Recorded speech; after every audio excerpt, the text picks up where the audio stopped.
Recipe. जी हाँ, मैं हूँ जबीन और आज हम बनाने जो जा रहे हैं ना अपने किचन में, उसके लिए बहुत सारी फरमाइश आई है हमारे पास। जी हाँ, हर वक्त लोग बोलते रहते थे हमें कि हम ये बनाएं, हम ये बनाएं। तो आज जो है वो आपकी फरमाइश पे हम पूरा कर रहे हैं बिहारी कबाब की वीडियो। जी, तो चले बनाते हैं बिहारी का कबाब। नहीं बिहारी का कबाब नहीं भाई, बिहारी कबाब। बिहारी का कबाब तो हम तो खुद बिहारी हैं, तो क्या हमारा कबाब बनेगा? नहीं नहीं, बिहारी कबाब। तो चले।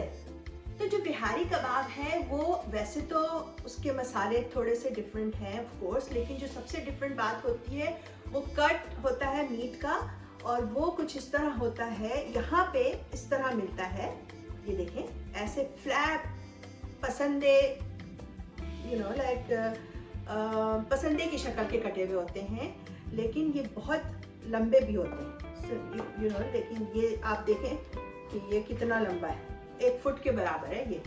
तो हम इसको क्या करेंगे, ये बहुत चौड़ा है तो मैं इसको दरमियान से आधा कर लूंगी ऐसे।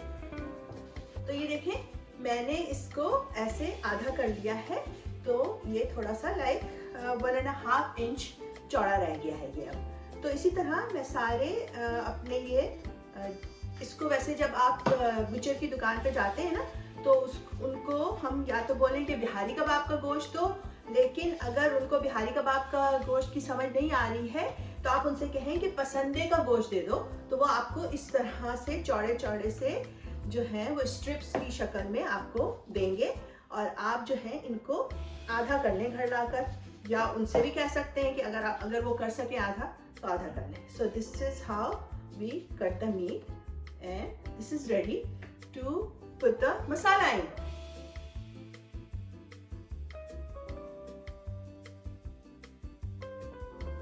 तो हमारा सारा मीट जो कि 3 पाउंड के करीब था, मैंने इस तरह इसको हाफ हाफ कर लिया है। और गोश्त का अच्छा होना बहुत ज़रूरी है, इसमें किसी किस्म के वाइट नसें और इस तरह की हार्ड चीज़ें नहीं होनी चाहिए, तो वो फिर मज़ा ज़रा ख़राब कर देता है हमारे कबाब का, जब हमें उसे बहुत ज़्यादा चू करना पड़े। तो ये गोश्त सो फार अच्छा लग रहा है मुझे, अच्छा कटा हुआ है। और अब हम इसमें सबसे पहले जो है वो चीज़ जो मिलाएंगे वो है रॉ पपाया। अब देखें, मैं रॉ पपाया इस तरह लेती हूँ और उसको छोटे छोटे पीसेस में कट करके ना फ्रीज कर देती हूँ छिलके के साथ, और ये फ्रीज़र में मेरे पास हर वक्त मौजूद होता है। मेक श्योर कि आप 2-3 साल पुराना पपाया ना यूज़ करें, क्योंकि उसकी इफ़ेक्टिविटी जो है वो कम हो जाती है। तो अगर इतना पुराना हो जाए तो फिर दूसरा पपाया ले आएँ और फिर उसको यूज़ करें। तो यहाँ पे मैंने पपाया को बिल्कुल पानी मिनिमम डाल के, जितना कि आप देखें कि इसमें से कोई पानी नहीं निकल रहा है ना, ये है 2 टेबल स्पून के करीब, ये मैं इसमें डालूंगी। और यहाँ पे मेरे पास 2 टेबल स्पून ही फ्रेश जिंजर पिसा हुआ है, ये भी मैंने बहुत हल्का सा पानी डाल के, क्योंकि थोड़ा बहुत पानी तो डालना पड़ता है अनटिल अनलेस आप सिल बट्टे पे ना पीस रहे हो, हमारे ब्लेंडर में थोड़ा सा पानी तो डालना ही पड़ता है, लेकिन कोशिश यही होती है कि कम से कम पानी। तो ये जला गया, 2 टेबल स्पून हमारा जिंजर और 2 टेबल स्पून ही हमारा पपाया। अब ये इसको अच्छे से इसमें लगा के इतनी देर तक पहले लगाएंगे जितनी देर में हम अपने बाकी मसाला जार तैयार करेंगे, विच इज़ है हमारा ये मैं एक मीडियम साइज़ का अनियन यूज़ कर रही हूँ। इसको काटूंगी, बहुत ज़्यादा बारीक काटने की ज़रूरत नहीं है, और इसको फ्राई करेंगे। जितनी देर अनियन हमारी फ्राई होगी उतनी देर हमारा ये गोश्त जो है वो सिर्फ जिंजर और पपाया में मैरिनेट होगा। तो दिस इज़ डन। अब हम अपने प्याज की तरफ जाते हैं, प्याज को काट के फ्राई करते हैं और फिर अपने दूसरे मसाले भी मिलाते हैं। तो अब जो हम मसाले इसमें डालेंगे ना, जो ग्राइंड करना है मुझे, वो कुछ ऐसे हैं कि जो गरम मसाला होता है ना, वो मैं बनाना बता रही हूँ आपको कि मैं किस तरह से अपना गरम मसाला बनाती हूँ। यहाँ पे मेरे पास 1 टेबल स्पून साबित जीरा, 1 टीस्पून काली मिर्चें, 1 टीस्पून ही लौंग, 2 सिनेमन स्टिक जिसको मैं ब्रेक करूंगी और फिर अपने ग्राइंडर में डालूंगी, 1 टीस्पून ग्रीन इलायची, 3 यहाँ पे जो है बड़ी इलायची, 1 टीस्पून जवित्री और हाफ हमारे पास जायफल है और 1 टीस्पून काला जीरा या शाही जीरा। ये सारी चीज़ें मैं अपने ग्राइंडर में डालूंगी और जो चीज़ें मुझे ब्रेक करनी है जैसे ये और हमारी दालचीनी, इसको मैं ब्रेक करूंगी और फिर अपने ग्राइंडर में डाल के ग्राइंड करूंगी। तो हमारा गरम मसाला देखिए पिस गया है और ये एनी अदर गरम मसाले की तरह है, जो भी हर तरह के लोग बनाते हैं अपने स्टाइल से। आप जो भी गरम मसाला यूज़ करते हैं वो यूज़ करें और अगर आपके पास ऑलरेडी बना हुआ है गरम मसाला तो you don't have to worry about it, you can just use that one. अच्छा, अब हम जो है वो अपने ब्लेंडर में, यहाँ पे मेरे पास आधा कप के करीब योगर्ट है, ये मैं डाल रही हूँ सबसे पहले इसमें। और इसके अलावा यहाँ पे एक स्मॉल अनियन, ये मैं डाल रही हूँ अपने इसी ब्लेंडर में। और जो हमने प्याज फ्राई किए ना, जो एक मीडियम साइज की प्याज हमने फ्राई की थी, ये वो है, ये भी जा रहा है। और ये सब चीज़ें अब हम ब्लेंड करेंगे। तो अब बारी आई है अपने जो मीट को मसाला जार से मैरिनेट करने का। तो सबसे पहले यहाँ पे मेरे पास 2 टेबल स्पून जो है वो कोकोनट है, जिसे मैंने अपने कॉफ़ी ग्राइंडर में अच्छे से बारीक कर लिया है। ये 1 टेबल स्पून पॉपी सीड है, खसखस, जिसे मैंने अपने कॉफ़ी ग्राइंडर में बारीक कर लिया। 1 टीस्पून ब्लैक रेजिन पेस्ट की शक्ल में मैंने इसको ग्राइंड कर लिया। और जो हमारा गरम मसाला जो अभी हमने पीसा है, ये मैं 2 टेबल स्पून डालूंगी इसमें। 3 टीस्पून लाल मिर्चें हैं, ये आपके अपने प्रेफरेंस पर है। 1 टेबल स्पून सॉल्ट। और जो मैंने योगर्ट, ब्राउन कीवी प्याज और कच्ची प्याज पीसी हुई है, ये वो है। अब ये लास्ट थिंग, जिस ऑयल में हमने प्याज फ्राई की थी ना, ये वो है अराउंड 2 टेबल स्पून। तो अब बस काम रह गया है इसको अच्छे से मिक्स करने का और इसको एटलीस्ट 2 आवर्स के लिए मैरिनेट करने का।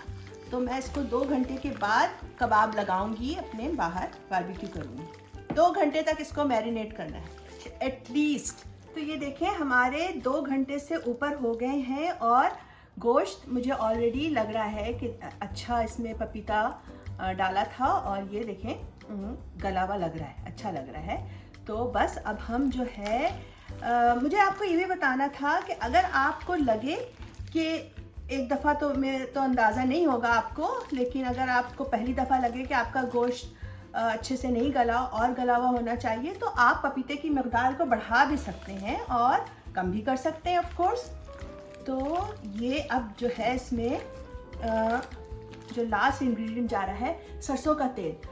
बिहारी कबाब में सरसों का तेल बहुत शौक से डाला जाता है और इसका मज़ा भी दुबाला हो जाता है इससे। लेकिन अगर आपके पास सरसों का तेल नहीं है तो you don't have to worry, कोई भी रेगुलर ऑयल आप इसमें ऊपर से डाल सकते हैं। ये मेरे पास हाफ कप के करीब है और मैं ये सारा डाल दूंगी और फिर इसके बाद इसको अच्छे से हमने थोड़ी देर मिक्स करना है, लाइक 2-3 मिनट, और फिर छोड़ दूंगी उस वक्त तक जब तक मैं बाहर अपने अंगीठी में कोयला गरम करूंगी।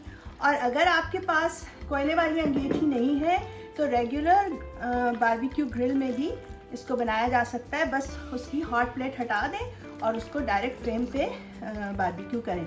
और अगर आप अवन में बनाना चाहते हैं तो भी अवन में भी बनाया जा सकता है। बस मसाला अच्छा सा होना चाहिए, मज़ेदार सा, बाकी कोई मसला नहीं है। अब इस पॉइंट पे आप इसका नमक भी चख सकते हैं, क्योंकि ऑफ कोर्स अभी चख लेना ज़्यादा बेहतर है। मुझे थोड़े से नमक की ज़रूरत है तो मैं थोड़ा सा और नमक डालूंगी इसमें। बस एक बात का ख्याल रखना है कि पानी पानी ना हो मसाले में, इसीलिए आपने देखा होगा, गौर किया होगा कि मैंने जब अपनी प्याज को पीसा है तो मैंने उसको दही के साथ पीसा है और उसी में कच्ची प्याज भी डाल दी है और एडिशनल वाटर कोई नहीं डाला। तो बस इस चीज़ का ख्याल रखना होता है कि मसाला अच्छे से लपटा हुआ हो गोश्त के साथ। तो वो अगर पानी होता है ना तो फिर मसाला अलग अलग रन करेगा तो मज़ा नहीं आएगा। तो चलें, ये हमारा हो गया है।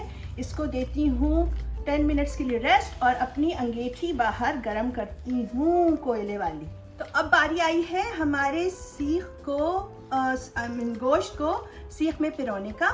तो ये मेरे पास सीख पड़ी हुई है और अब इसको बस कोशिश ये होती है कि गोश्त जो पिरोया जाए वो बड़ा गुथा हुआ सा हो, दूर दूर फासले पे नहीं हो, उससे ये होगा कि ऑफ कोर्स मॉइस्चर एक तो ड्राई हो जाएगा और दूसरा ये कि जलने का भी ख़तरा है।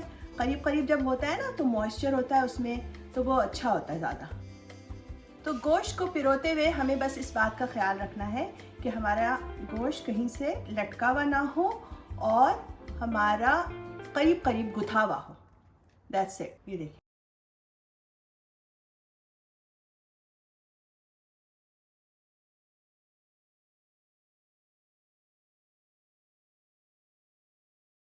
आ गए हैं अपने बैकयार्ड में और हमारे कबाब जो हैं वो ग्रिल पे लग चुके हैं, आई मीन सॉरी सीख पे लग चुके हैं और जाने वाले हैं हमारी ग्रिल पे।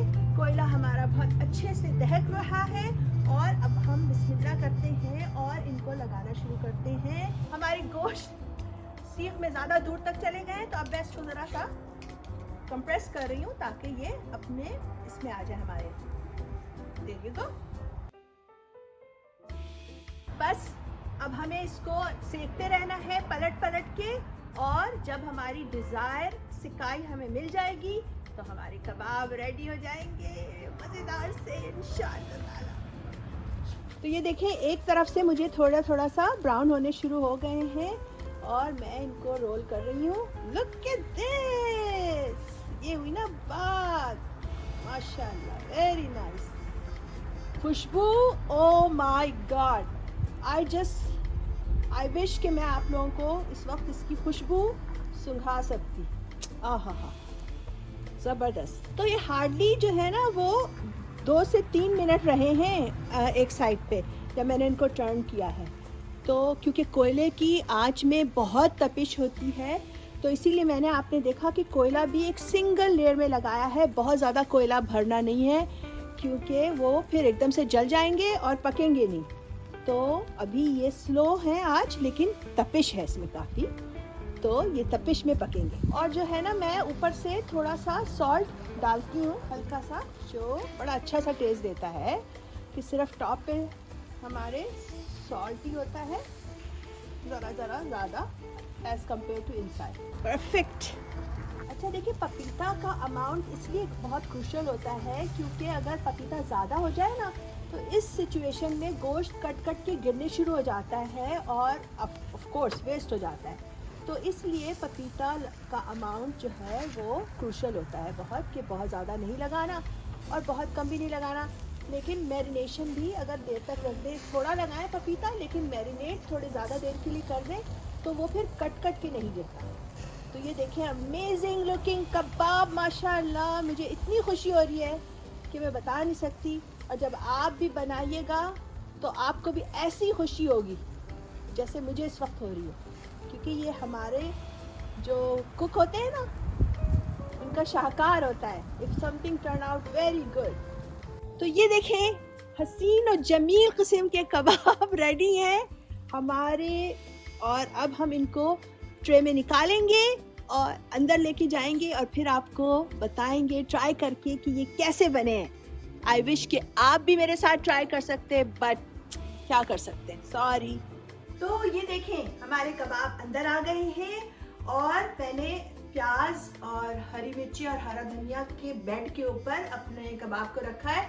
इससे कबाब मॉइस्ट रहेंगे और अपना जो एक अनियन का फ्लेवर होता है ना कबाबों के साथ मज़ेदार सा, वो भी आ जाता है। तो अब ट्राई करके बताते हैं। आप जैसे इसको बहुत सारी चीज़ों के साथ खा सकते हैं। शीरमाल मेरे बेटे का फेवरेट, और इसके अलावा नान है, चपाती है, रोटी है, और वो जो दोस्ती रोटी हम लोग बनाते हैं, हमारे यहाँ दोस्ती रोटी बनती है, वो भी बहुत अच्छी लगती है इसके साथ। इसके अलावा कुलचे के साथ खाया जा सकता है, और तो और दाल चावल के साथ, ओह हो, बहुत ही अच्छा लगता है दाल चावल के साथ। तो जो जिस चीज़ के साथ दिल चाहे खाएं, मज़े उड़ाएं। और जनाब, लेकिन मैं जो है वो आज इसको खा रही हूँ अपने होममेड नान के साथ, जो कि बहुत ही मज़े के हैं, सॉफ्ट हैं और बहुत ही जायकेदार हैं। साथ ही मैंने यहाँ पे तो यहाँ पे अपना ये ग्रीन रायता पुदीना और हरा धनिया से जो बना हुआ होता है ना, ये इसकी चटनी लगाते हैं साथ में जनाब और बनाते हैं मजेदार सा निवाला अपना। बिस्मिल्लाहिर्रहमानिर्रहीम। ओहो हो, देखिए गोश्त इतना टेंडर है कि जैसे घुल रहा है। यू कैन सी कि ये ब्रेक अपार्ट हो रहा है, लेकिन हमारे ग्रिल पे बिल्कुल भी ब्रेक अपार्ट नहीं हुआ और नीचे नहीं गिरा। तो ये ही इसका कमाल होता है। थोड़ा सा तजर्बे के साथ जब आप 1 से 2 दफ़ा बनाएंगे तो आपको भी बहुत अच्छे से पता चल जाएगा कि क्या करना है और कितना पपीता डालना है। तो चले जनाब बनाते हैं अपना निवाला।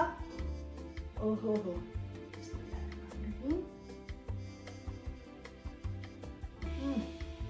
तो नान के साथ तो बहुत ही मजा आया मुझे। और इस नान की अगर रेसिपी आपको चाहिए तो प्लीज कमेंट बॉक्स में जरूर बताइएगा। हम आपको इसकी रेसिपी बना के बताएंगे, दिखा के बताएंगे, बना के दिखाएंगे। अच्छा, अब मैं ऐसे खाली खा के देख रही हूँ अपने कबाब को। मुंह में जाते ही आपके घुलना शुरू हो जाता है। आपके दांतों को बहुत मेहनत नहीं करनी पड़ती इसको चबाने में। और जो हमारे स्पाइसेस हैं ऐसे परफेक्ट है अल्हम्दुलिल्लाह। और जो सरसों का तेल का किक है ना, you can feel the kick. आप डिफरेंशिएट कर सकते हैं जब आप इंशाल्लाह बनाएंगे ना, तो आपको पता चलेगा what I am talking about. तो बस ओवरऑल मैं बस आपसे यही कहना चाह रही हूँ कि आप भी जाइए और तुरंत बनाइए और दुआएं दीजिए हमें और हमारे घर वालों को। इतने मजे की रेसिपी आपको दे रहे हैं। और जाते जाते वो जो अंगूठा बना हुआ है ना, उसको दबाते जाइए। जी हाँ, आपके खाने में मजा इंग्रेडिएंट से नहीं आता, प्यार और तवज्जो से आता है। तो always cook with your heart. ऐसी और बहुत सारी दिलचस्प और मजेदार रेसिपीज के लिए आइंदा भी मिलते रहेंगे। उस वक्त तक के लिए इजाजत चाहती हूँ। अल्लाह हाफिज।